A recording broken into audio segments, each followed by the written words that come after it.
Yo, what's good everyone? One Piece chapter 1032 is just dropped, and personally, I think there is a lot to like about this chapter. A lot of really cool action, especially with characters that we don't see very much from. Specifically, Drake, the GOAT. I love him. More things with him. Fantastic. So, big fan of this chapter off rip. We also get some Robin in this chapter. Great.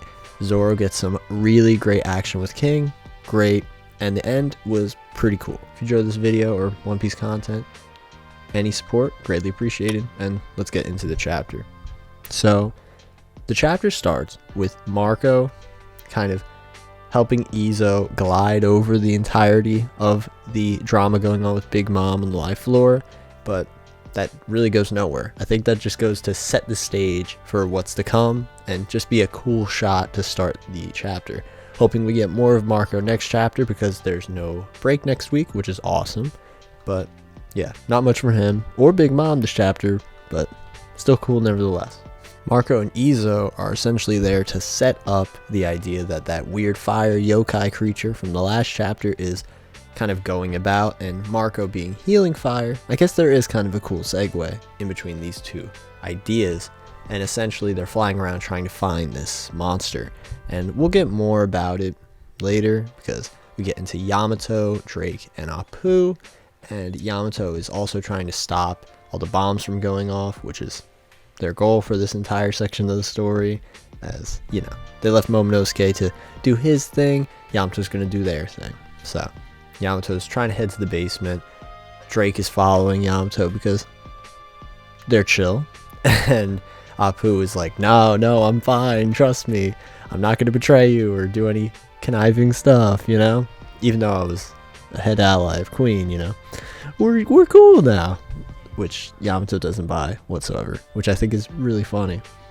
So, one of the numbers that Apoo was sort of working with, one of the last three remaining ones, is very, very, very friendly with Yamato and seems to almost be listening to their commands, and this has me intrigued because there's a theory going around that I personally really like, is that the three samurai that were in the cave with Yamato in the flashback are these remaining three numbers. I didn't really buy it at first because there's just some slight design correlation between one of them, and that's really all I noticed. However, after seeing this behavior from, you know, this number, I'm very, very interested in this idea. Now, I'm not entirely sure how it would work. Maybe they were taking a Punk Hazard and sort of morphed into the numbers using Ancient Giant or Oni DNA. Not entirely sure, but Punk Hazard might have something to do with it, obviously, because a lot of these experiments of the numbers were made on Punk Hazard. Now, just not sure if it's Ancient Giant or Oni.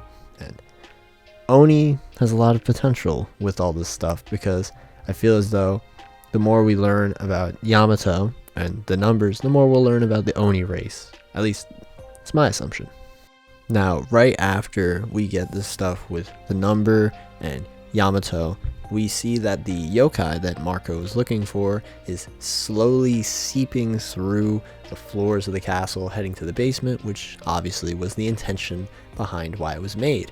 And right when we get the yokai showing up, we see that Robin and Brook are falling from the sky above, and then the CP0 agents are following after them, and a lot's going on, so it's just cool. We see that Robin and Brook are basically trying to get away from CP0, and that leads Drake and Apoo to sort of intercepting them and stopping their progress. And something I really like from Apoo in this section is that he says, CP0 is at this place? Oh, I'm gonna sell it to Morgan's. I thought that was really, really cool. And obviously it makes the world feel real because Apoo is very conniving and slimy, and that is just the ultimate, like, that's the first move that I think he would have done, and he did it. So very, very happy he said that. And I like that he brought up Doflamingo as well. Very cool. Now, we also, to kind of finish what Yamato is doing in this chapter, Yamato is really nervous about the fire yokai monster that Kanjuro created getting to the basement, and asks Fuga, which is the number that is very friendly towards Yamato, for help. We don't really get much of it, but interested in what's going to happen. Maybe the other two numbers will be on Yamato's side as well, furthering that whole theory that they are the samurai. So something I really didn't expect was CP0 actually confronting Drake and Apoo. But nevertheless, this is perfect, because this is exactly what I wanted for Drake, because obviously Drake's in Sword, and then we learned that CP0 knew about Sword like the whole time, and I'm just like, there's a lot of potential here. A lot of potential here. So I feel as though maybe we can learn more about Sword through Drake's scuffle with CP0. I'm not sure if Drake is really gonna be battling with CP0 this whole time, because I really like the theory that Brook is actually going to battle CP0, because it would be nice for every single member of the Straw Hats to fight a member of Cypher Pole. And we just recently got that with Jinbei fighting Who's Who, even though he's a former member, but you know what I mean. I really like that theory, so seeing Brook fight CP0 would be cool as well, but seeing Drake fight CP0 is also cool, and him being tag teamed with Apoo was something I really didn't expect, but it's nice that we got that full circle, like, oh, we're not going to work together, and then they're kind of forced to work together in this regard. I think it's pretty awesome, and there's other members of Cypher Pole around this place, so hopefully Brook will run into one of them if that's going to be his fight. So very excited, and something I'm really personally hoping for is that Drake does continue fighting Cypher Pole, and maybe we get more in-depth stuff about Sword. Maybe whoever made Sword in the first place gets revealed. Okay, so there's a video by Randy Troy, absolutely fire, the Lost Sword Theory, and he theorizes that Garp was the person who made Sword, which is something I agree with, because I feel like that just makes perfect sense, and why Garp is so casual about most of the marine stuff, especially in regards to Luffy. So that's what I'm praying for, because that just makes too much sense for it to not, you know, that'd be cool. Basically, if that gets revealed, I'd be incredibly psyched. Now, this is the major section of the chapter, so I'm going to be highlighting this a bit more extensively, even though it's mostly just action. We get a lot of Zoro vs King, and it's pretty cool. Like, I'm not going to lie. King, I felt like would be a lot more serious of an opponent compared to Queen, obviously, because Queen has been painted in a much more comedic light. However, I do think that King is getting some moments of humor. This is something I really didn't expect, because King is meant to be very serious, very edgy design. But there's this moment in their fight, and I thought it was so stupid that I had to bring it up. So King, being a pterodactyl, has a massive beak, and he has a little crest thing on the top of his head. He starts pulling back on the crest, and his beak starts morphing into his body, and then he shoots it out like a massive beam. And I thought, that is so dumb, but it's so cool.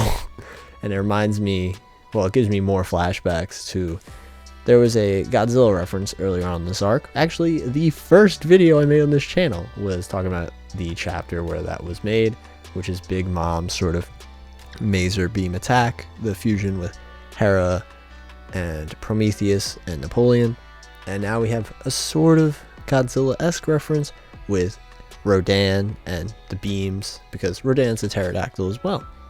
So that was pretty cool. I'm not entirely sure if this is a Rodan reference or just my Godzilla fan inside kind of implanting that onto it, but nevertheless, pretty cool. Then at the end of this, which is the craziest part without a doubt, Enma starts taking Zoro's energy away out of nowhere, and I'm just like, what is happening? Why? I don't know. It was really cool, and I'm very curious to see where this is going. Not entirely sure where it's going, but hey, you know, seeing Zoro get more of a in-depth fight with King, I don't think we're gonna get for a little bit, but I'm very hopeful. Last chapter we got a really great Sanji chapter, obviously, and now we got more Zoro stuff. Are we gonna get Luffy next chapter? Not sure, but it would be really cool. Again, no break next week, so why not? Overall, I enjoyed the Zoro stuff, so it was pretty cool, but I'm just not sure if we're gonna get the Zoro and Sanji finality at this point. I feel like there's still so much left. Like, we just got Drake and Apoo having a random battle out of nowhere. Big Mom, Kid, and Law are still fighting it out. I don't know if they would finish Big Mom off before King and Queen, because she's obviously much more important than they are. It's a bit confusing, the order of the fights in this arc, at least in my mind, but very interested. Now, the chapter ends with something I am happy happened, but I'm still a bit skeptical over. So Orochi is down in the basement protecting and making sure the bombs can go off, because, you know, that's his whole plan. And we see that Komurasaki is alive, which we knew because Hiyori's alive, and kind of beckoning Orochi to come to her. And he's essentially delusional at this point because, oh my god, Kaido tried to kill me. Now I'm just basically hoping I die and everyone else dies, and Komurasaki sort of being shown there is almost like a vision to him, like a mirage essentially. And I'm very intrigued where we're going with this, because as people know, Hiyori and Toki look basically the exact same, and I don't know how Toki would know about Komurasaki, but you know, I don't know, just me being like super like galactic brain, like it's possible. Or maybe here's my really dumb theory, right? Toki is alive, right? And Kinemon used his devil fruit, which gives people the ability to kind of change clothes. So Toki was given Komurasaki's outfit without really knowing who Komurasaki is, or, you know, that it's Hiyori's sort of alternate persona. That could be the only way that I can consider Toki being alive, being Komurasaki right now. Otherwise, it's Hiyori. That's obvious. Now, this could definitely make sense as well for it to still be Kinemon's devil fruit if it is Hiyori, but nevertheless, just wanted to put that out there because Toki's hopefully alive still. So yeah. Now, before I get to my end thoughts on the chapter, this is something I think is pretty cool, so I want to bring it up. Now, obviously this is a very, very, very high chance of being Hiyori, and I think it's a really great moment to reintroduce her into the story. Obviously, Hiyori was the person that gave Enma to Zoro. Now, Zoro is really struggling with Enma, and then out of nowhere, Hiyori shows up. I think it's a really great callback to her introduction into the story, and then, well, her real introduction to the story. And then we see that she's put back on this facade of Komurasaki to sort of lure in Orochi. I think this fits really well with the sort of connective tissue that she has with Zoro, and I thought it was pretty well done. Now, yeah, that's really the end of the chapter. I feel like there was a lot of stuff I really enjoyed. Like I said, the whole Drake thing with CP0, that was awesome. I actually am very intrigued with what's happening with Zoro right now. Why is Enma taking his haki right now? Very interested, because that hasn't happened since Enma was introduced. So maybe something is happening, not really sure. Definitely has potential. And yeah, I enjoyed this chapter quite a bit. A lot of cool action, and that's really it. So I'm curious, what was your favorite thing that happened in this chapter? Because, like I said, I feel like there's a lot. And again, still speculating on that, you know, Toki is alive thing, because I'm praying. I'm really, really praying.